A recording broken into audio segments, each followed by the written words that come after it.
They may be confined to a few neighborhoods, but the rebels are putting up a fight. Pro-government forces are battling to retake Aleppo city, street by street. Artillery fire has been intense.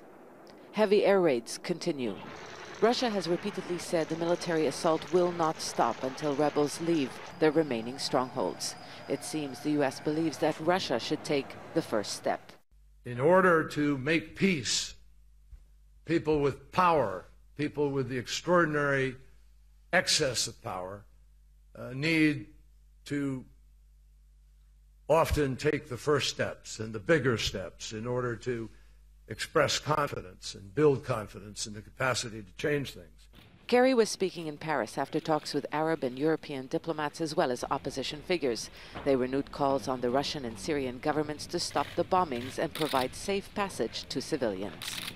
Menschen aus der Kampfzone gehen zu lassen. We ask the regime, Russia and the other powers to let people go from the combat zones and not to persecute them or let them come to harm.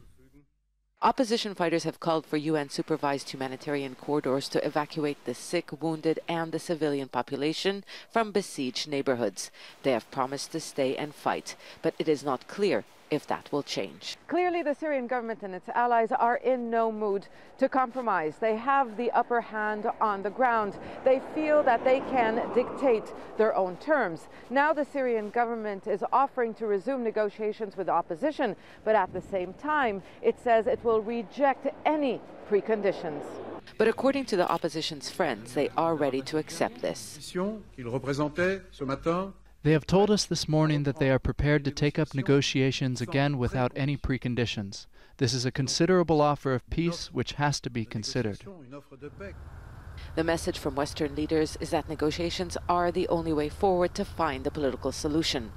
All sides to this conflict, including Syrian President Bashar al-Assad, agree that the war will not end if Aleppo falls. But the warring sides are so apart on how they see a future Syria that the readiness to talk doesn't mean they will agree to share power.